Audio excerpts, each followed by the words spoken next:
Kimfungia ndani sana kujua kutoka kwenda kutafuta hawezi. Kwa hiyo ndo maana yako kwamba sisi tulikuwa tunaenda kuwinda. Yaani mtoto unamwachia na watu tukawinde. Mtoto anajifunza mwanaume anapokuwa ni lazima atoke akatafute ili watu wale. Kwa maana hiyo unataka kuniambia kwamba vijana wa sasa hivi wanashindwa kuzilani familia kwa sababu labda wanaingia kwenye yale mahusiano kwa kukurupuka bila kuelewa, ndio maana unakuta hawaelewi misingi ya kwa baba bora ni nani. Wanashindwa kujiandaa mapema ili wakazimudu zile familia. By the way, hawajui kutafuta, wanataka wapewe na wanawake hela wale, walale, waenjoy, wazee watoto maisha yaende. Si ndio unavyomaanisha? Mimi naamini kwamba kutengeneza baba bora ni baba kupewa mfumo wa nini, kijana kupewa mfumo nini maana ya kuwa baba. Maana ya kuwa baba ni kijana kufundishwa baada ya kubalehe. Vijana hamna sehemu wanapokwenda kufundishwa kama mafunzo. Wanawake wengine wanapelekwa mafunzo ya unyago. Zamani palikuwa kuna jando, lakini hivi vyote kwetu vimeanza kuonekana ni ushenzi. Mila zetu zimekuwa ushenzi. Kwa hiyo hivyo vitu sasa kupuuza mambo ndio unaleta mambo. Umeona shida ya mambo imetokana kupuuza mambo, ndio tuna shida hii inaongezeka. Kwa hiyo moja kwa moja nataka kusema kwamba vijana hawaandaliwi wengi ipasavyo, si ndio? Yes, of course. Hawaandaliwi vyema ipasavyo. Ukiona vijana wanaooa na wakadumu na ndoa zao, hebu angalia hata background familia zao, wametoka wapi, wale wana mafunzo. Lakini hao wanaotaka kuoa kwa fashion kwamba mimi mshikaji alioa milioni akapata milioni 300 na mimi nataka nifunge ndoa yangu nipate milioni 500. Hizo ni fashion, ndio maana naona hawadumu, sababu wanakuwa wanaenda kwenye malengo. Sasa yale malengo yasipotimia inakuwa tena shida. Nafikiri umemsikia brother Edo yote aliyosema kupitia katika mawazo yake na uelewa wake ulivyo. Yeye anakuambia kwamba vijana hawaandaliwi, tunapuuza mila zetu za Kiafrika na ndio maana tunawakosa mababa bora. Na ndio maana wanawake nafikiri wanatushinda hapo. Conclusion na kwenda nao ni kwamba wanawake wanapewa kitchen party nyingine zinaitwa au wanapelekwa kule jando, wanapewa mafundisho unyago, eti jando unyago, wanapewa mafundisho. Kwa wakikecha pale mafundisho, hata ukiingia kwenye ndoa wanakuwa ni mama ambao wanaweza kumtawala baba ambaye anakuwa na misingi legevu. Kwa nyinyi mnaolea watoto mnaonitazama hapo, wale ni mababa bora katika misingi ya kuwa baba. Jijue I am giant, mimi ni simba wa poli, mimi naunguruma popote. Sio mwanaume anapigwa biti tu na mke wake dakika 2 anaanza kulalamika anabembeleza. Mwanaume anakaza, mwanaume ili awe baba bora anakazaga, baadaye ndo anaomba msamaha, pale nilizingua, maisha mengine yanaendelea. Conclusion yetu, vijana tafuteni hela, acheni kukurupuka kuoa kwa fashion. Sasa hivi tunakwenda kutazama tourism nature, na sasa tutakwenda kumtazama swala. Usiondoke hapo. Tourism nature.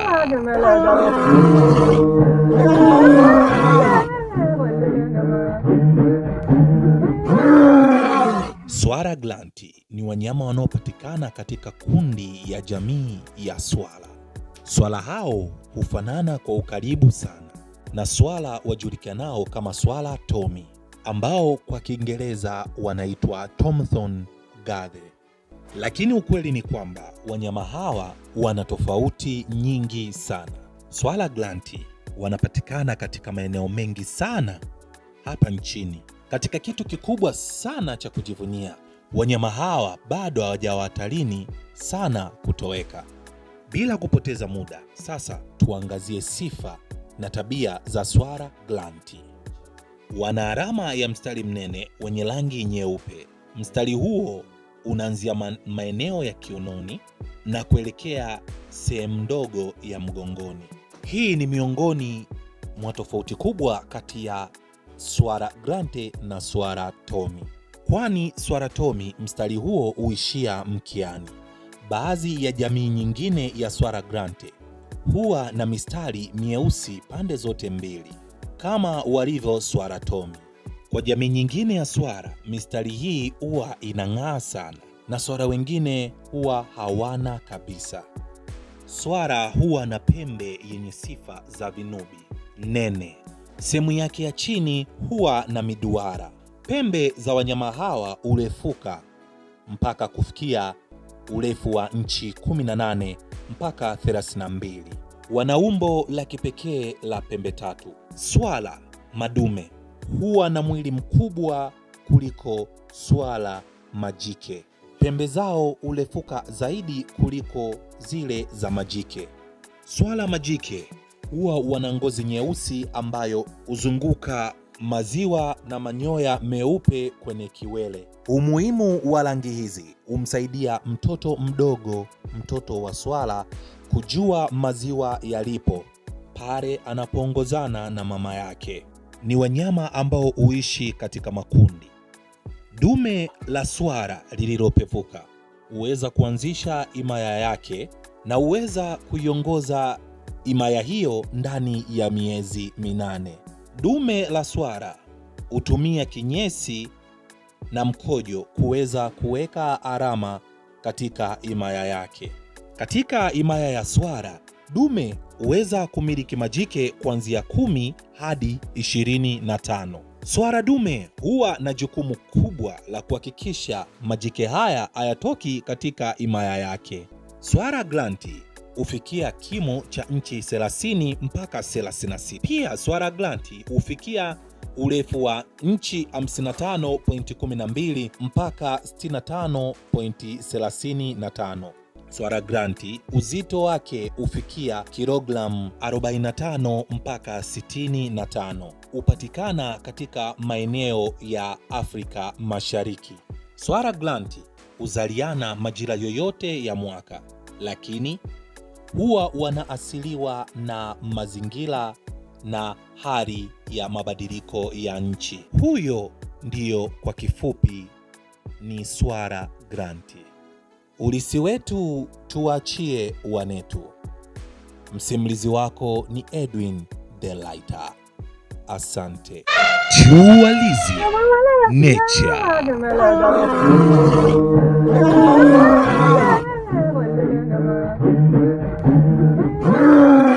Wewe unatazama kupitia Star TV hivi sasa. Nimerudi tena, tumetoka kumtafakari swala mnyama pori, au sio bwana? Nafikiri jamaa umemsikiliza, ameelezea tabia za swala na maisha yake kwa ujumla. Kwa hiyo msanue na mwenzio, mwambie bado tupo kwenye show na show inaendelea. Akichelewa anakosa madini. Hapa waga madini ya kuwatengeneza mababa bora, na mimi ndio baba bora mwenyewe, au sio bwana? Brother Edo, na turudi hapo hapo kwa vijana. Ni kwamba vijana sasa hivi ulivyosema wanakurupuka, wanashindwa kutengeneza mazingira kuingia kwenye ndoa ili waweze kuzalisha vizazi vilivyokuwa bora. Wanashindwa kutoka kwenda kuhangaika, wengine wanakaa sasa kuwategemea labda wake zao, wanawategemea. Kwa hiyo tunakosa ile nguvu kazi ya taifa, wanaume wote, kwa sababu mwanaume akilelewa na baba ambaye anamtegemea mke wake, mwisho wa siku yule mtoto ataamini kwamba mwanaume anamtegemea mwanamke na atakuwa yupo kwenye misingi, kwa sababu mwanamke sasa atakuwa na shout na niana na ubavu. Kama mwanamke tunaweza kusema yule mwanamke ambaye hajielewi anakuwa na shout mbele ya mume wake, mbele ya watoto wana catch up zile mambo. Kwa hiyo wenyewe wakikuwa wanajuaga baba waga atafutagi wanawake, ni jukumu lako kutuhudumia. Kwa hiyo wewe kama brother unakemea hicho kitu, unakikemea vipi sasa kwenye jamii ili kisitokee? Unawaambia nini hawa wazee hawa ambao wanalea watoto wao ni mtu na mke wake, au kijana aliyeingia kwenye mahusiano sasa ni mtu na mke wake? Unawaambia vijana wafanye nini ili waweze kustiki na wawe mababa bora katika jamii yetu? Mimi ninachokemea hapo kwa swala la kuwatengeneza mababa bora ni kuanzia msingi hapo ndani. Baba unapokuwa na familia, hata unapopata mtoto, tuseme magoli ya mbali, si unajua mtoto nje nini sio mbaya, lakini unatakiwa baba uparticipate kama baba, hata uweze kukaa na mtoto kumwelewesha nini kinatakiwa kufanyika. Najua tunakuwa busy sana sometimes kwamba tunatafuta pesa, lakini sio kweli kwamba hizo pesa zinasaidia sana familia kiasi kwamba tunashindwa kukaa na watoto wetu. Mimi nakemea hichi kitu kwamba kuwa busy zaidi kwenye kutafuta pesa, kusahau kukaa na familia, kuwafundisha watoto wetu kitu gani wanatakiwa wafanye katika maisha yao baadaye. Sidhani kama hata sisi tunachokitafuta kitakuwa bora kwao.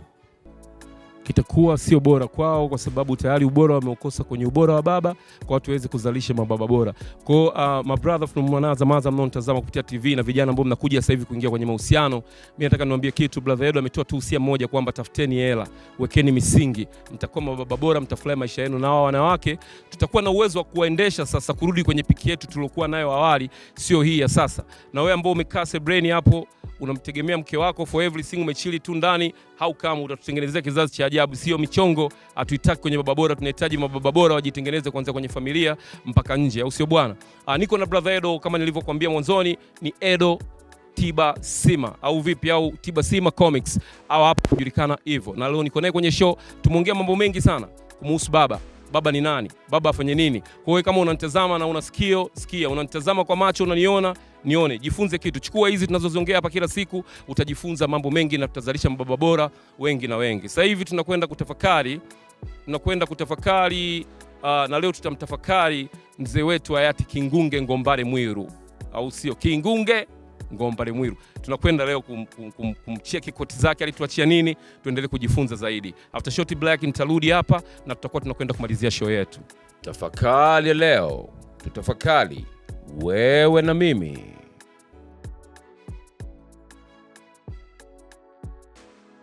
Bwana, tumerudi tena na tena kwenye show ya Kibabe Baba Bora, na baba bora ndio mimi. Sijawahi kukosea kuwa baba bora, mimi ni baba bora, na ndio maana nakwambia wewe unaotazama kupitia TV sasa hivi kuwa baba bora. Acha ulegevu. Kuna mbunge mmoja nilipitia huko mitandaoni nikakuta mama mmoja anasema hivi, yeye akubaliani kuishi na mtoto nyolonyolo. Huyo mbunge wewe kamgugu kule utamkuta, alisema hataki kuishi na mtoto nyolonyolo. Yaani kwa maana hiyo mtoto wa kiume kuwa mlegevu, yeye anapinga kwa nguvu zote. Baba bora ni simba na unguruma. Baba bora ni mwanaume ndio anaweza kujenga baba bora wa baadaye. Tumetoka kumtafakari mzee Kingunge, brother from another mother. Wewe ulikuwa unamjua vipi mzee Kingunge brother? Mimi Kingunge Ngombale Mwiru namkumbuka kwanza kama kiongozi wetu wa siasa katika serikali yetu tukufu ambayo inatuongoza, na alikuwa ni mtu shupavu, mtu mwenye misimamo mikali, asiyekuwa na imani na dini za kuletwa. Alikuwa na imani na dini zetu za Kiafrika mpaka umauti ulipomkuta. Hakuwahi kutetereka kumuona Kingunge akisema kuna dini tofauti na dini zetu za Kiafrika. Hicho ni kitu ambacho tukae sisi wenyewe tujitambue kwamba makanisa na misikiti ni manyumba ya Mungu, lakini Mungu yupo anaanzia ndani yetu sisi. Je, Mungu yupo ndani yetu? Unaweza ukaenda kwenye msikitini kila siku au ukaenda kanisani kila siku ukakesha na kupiga na mapambio, lakini Mungu kama hayupo ndani, huwezi kuwa baba bora, na yani hatuwezi kuona kitu gani unachokifanya. Kwa hiyo tuangalie tu kwamba mzee Kingunge yeye aliweza kuwa baba bora kwa misimamo yake, na aliweza kufanya kitu kikawa kweli, yani hakuna mtu anaweza kumpinga sababu ni baba bora. Amesema mimi siamini kwenye Ukristo, siamini kwenye Uislamu. Yeye aliamini dini zake tu alizokuwa anazijua, alizozikuta, alizozirithi. Kwa hiyo ni mmoja katika mababa bora ambao tunaweza kujifunza kwa ushupavu wake wa kutosikiliza au kuiga mambo ya kuletewa. Brother Edo Machata, Edo Tibasima, Jeez, mwenye jiji lake, ametoka kukwambia Kingunge alikuwa baba bora. Sasa wewe ni nani usiwe baba bora? Hebu mpitie hata huyo mzee Kingunge basi ufuatilie historia yake. Wewe kijana na wewe dogo loka hapo, take kufuatilia historia za wanaume. Fuatilia historia za wanaume wajue mababa bora walikuwa ni wakina nani. Na narudia tena, ni giant simba na unguruma. Sasa wewe baba bora unalegea nini? Kaza, usizingue. Hii ilikuwa ni Baba Bora Show hapa Star TV. Tunaruka kila unapotuona. Sisi tupo na wewe. Ukituona tu jua tuko na wewe, chungulia pale, utaondoka na kitu. Nataka nikwambie kwamba Brother Edo ni mtu mmoja ambaye ni mchoraji sana. Kwenye sanaa ameishi sana. Na ndio maana mimi leo nikasema bana, brother ni baba. Brother ana familia. Brother tumepitia misingi yake. Brother tumeishi vile walivyoishi wao, tukawa sisi, tukavimba mjini, tukajua mwanaume ni nani, baba bora ni nani. Na ndio maana nimekuja leo hapa kumtembelea town katikati kabisa kwenye mji wake wa Rock City, nikaja kupiga naye mastori mengi, au sio bwana? Mpaka wakati mwingine tutakutana. Namba zangu zinapita hapo, niachie comment, niachie maoni yako. Instagram ChepMC, Facebook ChepMC, whatever ChepMC. I'm out. See you again and again.